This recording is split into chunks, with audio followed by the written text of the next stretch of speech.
आप देख रहे हैं अब तक न्यूज़ चैनल। आइए नाज़रीन, मैं आपको आज फिर कुछ दिखाने के लिए आया हूँ। ये कैंप इलाका एनर्जी कॉलेज के आगे का डीके पान कॉर्नर की पास की जगह है, जहाँ पर ये गार्डन मंत्री दादा भूसे उन्होंने बनवाया था।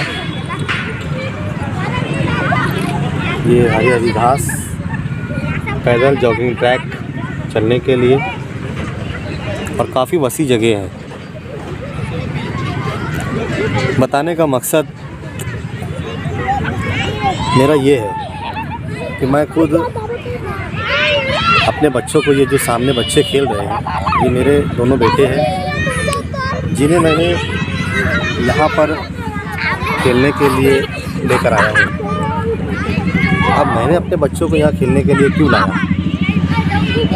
क्योंकि मैं जिस इलाके में रहता हूँ वहाँ कोई ऐसा गार्डन नहीं है या ऐसा बच्चों की खेलने के लिए कोई एंटरटेनमेंट जगह नहीं है। गार्डन बहुत सारे मिल जाएंगे, लेकिन अब मैं को नहीं ताकि ला दे रहा भागते लगा हुआ ताला होगा और उस ताले की चाबी किसी न किसी संस्था या किसी न किसी मैनेजमेंट के हाथ होंगी, जो अपने हिसाब से उसका लॉक खोलेंगे।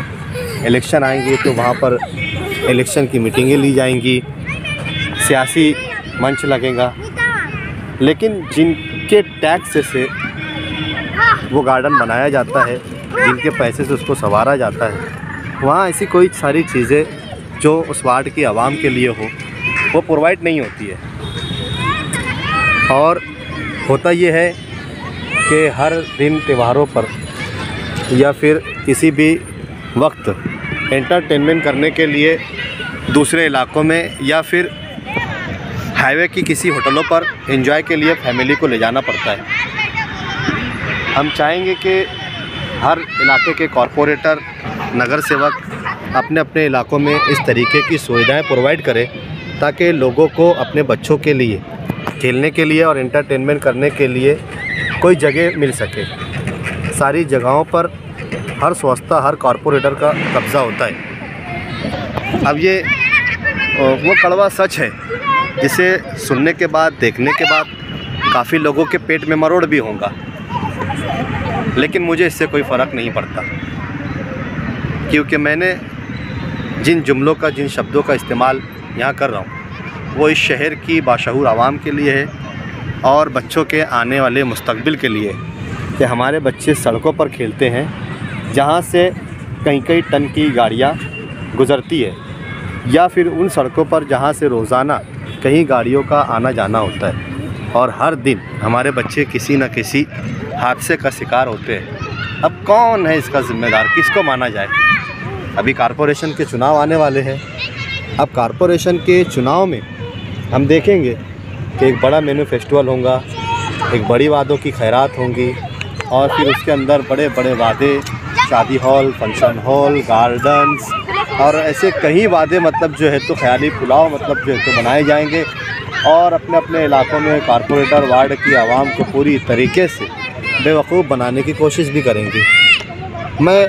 मेरे बच्चे जब यहाँ खेल रहे हैं तो मैं इन्हें देखकर बड़ा खुश हो रहा हूँ, लेकिन क्या यही जगह अगर हमारे अपने इलाके, हमारे अपने घरों के पास होती तो क्या हमारे बच्चे यहाँ नहीं खेलते?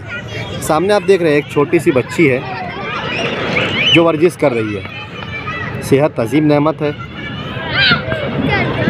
अब सेहत का ख्याल रखना है। जॉगिंग भी कर रही है, पैदल भी लोग चल रहे हैं। वो देखिए एक छोटा सा बच्चा है सामने, वो कुछ करने की कोशिश कर रहा है।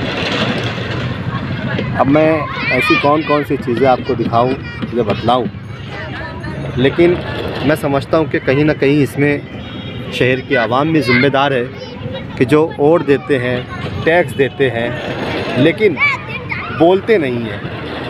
तो हम जब टैक्स देते हैं, वोट देते हैं, प्रतिनिधि चुनते हैं, कॉरपोरेशन को करोड़ों रुपये का फ़ंड देते से टैक्स देते हैं, तो क्या बोलने की आज़ादी आपको नहीं है? आप बिला झिझक बोलिए, बेबाकी से बोलिए, क्योंकि बोल के लब आज़ाद है तेरे। बोलेंगे नहीं तो कैसे हम अपने बच्चों के आने वाले मुस्तकबिल के लिए और उनके फ्यूचर के लिए कुछ कर पाएंगे? वरना जैसे सालों से चलता आ रहा है और आगे भी ऐसे ही चलता रहेगा।